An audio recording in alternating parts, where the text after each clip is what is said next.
revenit la Echilibru! Sunt gazda dumneavoastră, psiholog Elena Harpur, iar astăzi vorbim despre timp. Există o vorbă din popor care spune timpul vindecă tot și totuși cea mai mare problemă a secolului nostru este timpul. Suntem tot timpul grăbiți, tot timpul avem treabă, nu ne ajunge timpul să facem tot ce avem de făcut. Suntem în grabă, suntem obosiți, suntem presați și suntem obosiți. Da, pentru că așa s-a dezvoltat societatea, pentru că sunt multe lucruri de făcut și ne dorim mai mult și mai mult și cu cât se poate mai mult, cu atât vrem mai mult. Pe de altă parte, timpul nu ne aparține, ci noi aparținem timpului. Noi suntem măsurați în zile, ore și minute. Timpul doar este. Este adevărat că dacă avem un management bun al organizării, o zi este suficientă pentru tot ce avem de făcut și o zi întreagă este suficientă să putem să rezolvăm și probleme, să și muncim, să ne și odihnim, să avem și timp de calitate în familie și cu cei dragi, ca să ne putem și odihni până la urmă. Însă, timpul nu vindecă tot. Inițial a fost pusă această expresie cu scopul de a obține toleranță și răbdare. Probabil că și atunci când a fost scrisă sau spusă această vorbă, oamenii se grăbeau la fel ca acum. Pe de altă parte, aș vrea cumva să clarific acest concept. Timpul vindecă numai dacă se întâmplă lucruri. Nu doar dacă timpul trece, totul se vindecă. Nu. O rană, dacă avem și lăsăm timpul să treacă, ea se vindecă, dar se vindecă pentru că anumite părți din corpul nostru participă la acest proces. Propria noastră dorință de a ne vindeca ajută la procesul de vindecare. În sine, procesul de vindecare parcurge mai multe etape pe care trebuie să le dăm curs și trebuie să ne implicăm în ele. Nu, doar dacă lăsăm să treacă timpul, nu o să se întâmple nimic. Ceea ce se întâmplă atunci când nu acționăm în această trecere a timpului este să se fixeze lucrurile care nu sunt în regulă. Dacă la nivel somatic, biologic, corpul își face treaba și vindecă rănile, la nivel psihic și emoțional, timpul poate funcționa împotriva noastră, în sensul că așteptând, lăsând lucrurile pe mai târziu, asta nu înseamnă că o să fim mai disponibili să iertăm sau să reparăm ceva. Pentru că, în general, ceea ce ține de problemele legate de psihic și de emoții este antrenat și fixat pe un moment anume. Pe o axă a timpului, dacă noi imaginăm, avem momente pe care ne le aducem aminte, momente relevante din viața noastră, fie pozitive, fie negative. În funcție de structura fiecăruia vom avea tendința să punem accentul pe cele pozitive sau pe cele negative. Dacă suntem o persoană anxioasă, vom ține minte evenimentele pozitive ca să încercăm să le uităm pe cele negative. Dacă suntem o persoană mai puțin optimistă, ne vom centra pe evenimentele negative pe care le-am avut în viața noastră. Ele folosesc pe post de repere, ancore în timp, la care ne întoarcem din nou și din nou. Ne putem întoarce atunci când avem nevoie de adăpost sau avem nevoie de siguranță, trăim o stare de incertitudine, un conflict, un dezechilibru în prezent și ne gândim la ceva pozitiv care ne ajută să ne echilibrăm. Sau, dimpotrivă, atunci când ne întâlnim cu o situație, chiar dacă nu ne-am gândit la nimic negativ, primul lucru care ne vine în minte este un eveniment negativ care a fost în trecut. Și atunci conducem către pesimism și către o variantă negativă a viitorului, pentru că din această atitudine ne ducem către anticiparea negativă a viitorului și punem bazele anxietății de mai târziu. Această tendință a noastră de a ne ancora, de a ne pune aceste repere în timp, dacă ne agățăm prea mult de ele, pe de o parte rolul lor este de a ne ajuta să ne construim ca identități, ca personalități, pentru că fiecare dintre noi este un construct, un produs al determinării genetice, al educației primite de la părinți, de la școală, al interacțiunii sociale și al propriilor noastre trăiri și felul în care am interpretat ceea ce ni s-a întâmplat și totodată ceea ce am păstrat pentru noi ca lecții de viață din ceea ce ni s-a întâmplat. Nu există niciun istoric de viață doar roz, doar cu lucruri pozitive, doar cu echilibru și cu fericire. Nu există, pentru că exact acesta este rolul dezvoltării.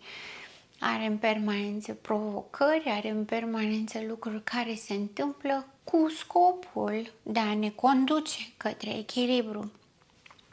Unii dintre noi înțeleg acest lucru sau au o doză de agresivitate mai crescută și atunci se luptă pentru viața lor, își doresc să se schimbe, își doresc să devină oameni integrați. Aș evita să spun oameni mai buni, pentru că acolo există niște delimitări care ajută sau nu ajută, ci își doresc mai degrabă să fie niște oameni integrați, niște oameni adaptați și autentici și atunci fac lucruri în acest sens și parcurg aceste etape.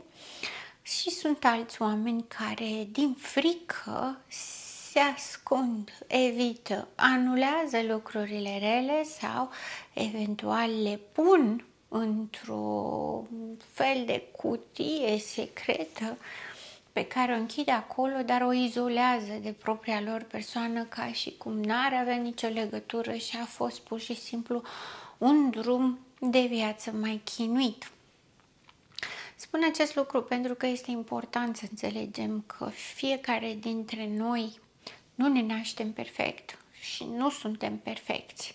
Și mai mult decât atât, toată viața vom avea provocări de învățare. Depinde de noi dacă învățăm sau nu învățăm sau ce anume învățăm. Pentru că în tot acest timp al vieții noastre, în funcție de etapa pe care o trăim și în etapa în care suntem, vom avea parte de provocări. Vom repara sau ne vom fixa pe lucrurile cu adevărat importante pentru noi. Tocmai de aceea, timpul, ceea ce face este să ne ofere o ierarhizare, ne oferă spațiu să putem să înțelegem, să putem să ne adaptăm la noile schimbări sau să ne opunem, efectiv, pentru că sunt și oameni care se opun schimbării, se opun progresului, se opun evoluției, se opun inclusiv a privi în ei. Îi sperie atât de tare acest lucru încât preferă să nu o facă. Ori timpul care trece ne oferă această oportunitate. Dacă în acest timp acceptăm până la urmă aceste etape și parcurgem această zbatere interioară, pentru că nicio creștere de sine nu este simplă, nicio maturizare nu vine lină, lineară și fără niciun fel de muncă interioară. Dacă pur și simplu le acceptăm și ne zbatem și învățăm și construim, ne construim pe noi, atunci timpul, da, oferă posibilitatea la vindecare. Dar dacă le ignorăm și le ascundem în cutie, cum am spus mai devreme, atunci ceea ce face timpul este să fixează aceste momente negative ca momente de reper privind identitatea noastră. Și ca atare, de exemplu, dacă am pierdut un examen, ne vom gândi că nu suntem capabili să luăm acel examen și vom evita examenele.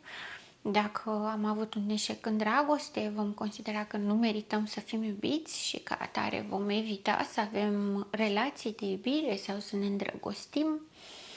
Dacă am încercat să facem ceva și nu ne-a ieșit, vom considera că nu suntem capabili să facem nimic.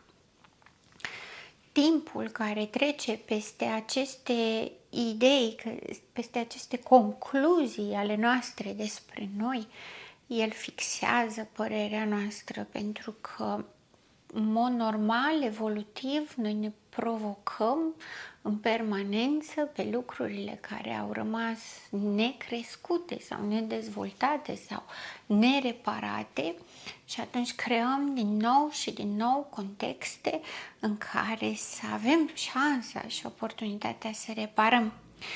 Dacă noi păstrăm în cutie și nu acceptăm schimbarea, noile provocări care vor veni ulterior, ne vom raporta la ele din prisma acelui eveniment care nu a ieșit cum trebuia și care ne-a dat impresia că nu suntem capabili sau nu suntem suficient de buni sau suficient de insistenți și conform acelei idei care ne-a rămas în minte și pe care am păstrat-o ca un reper de viață, ne vom comporta astfel încât, practic, să ne sabotăm șansele pentru această nouă oportunitate.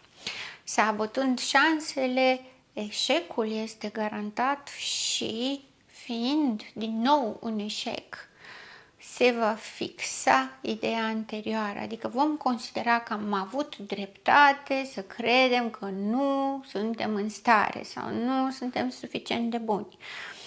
Ca atare, timpul oferă șanse, exact acest lucru face. Oferă șanse. Ce facem cu șansele depinde de noi, de fiecare dintre noi. Alegerea pe care o facem nici măcar nu ține de curaj, ci pur și simplu ține de interiorul nostru, ceea ce suntem dispuși sau nu suntem dispuși să facem. Tocmai de aceea, terapia, psihoterapia, în general, oferă sprijin și suport în acest parcurs al dezvoltării atunci când lucrurile nu decurg normal. Normal înseamnă că am provocări, dar îmi găsesc singur resursele să compensez dificultățile, să compensez suferința, să învăț și să corelez lucrurile la un nivel sănătos. Terapeutul nu este un Dumnezeu care să-ți spună cine ești sau ce să faci, ci este acel om care are încredere în tine că tu poți, că tu decizi, că tu ești bun și tu poți mai mult. Iar tot acest proces îl parcurge împreună cu tine. Astfel, ceea ce alegi să faci cu timpul, dacă alegi să-ți fixezi lucrurile negative sau alegi într-adevăr să vindeci ce este de reparat, este alegerea ta în totalitate, pentru că nimeni niciodată nu poate să știe mai bine decât tine ce ai realmente nevoie să faci. Ai nevoie să aștepți sau ai nevoie să acționezi, ai nevoie să repari sau ai nevoie să păstrezi, pentru că toate și fiecare în parte se fac la timpul potrivit. Nu doar pentru că ne hotărâm sau că i-a venit cuiva ideea asta. Timpul este potrivit atunci când se întâmplă. Iar timpul care se scurge după aia este timpul pe care tu îl alegi. Vă mulțumesc că ați fost astăzi alături de mine și până data viitoare, rămâneți în echilibru.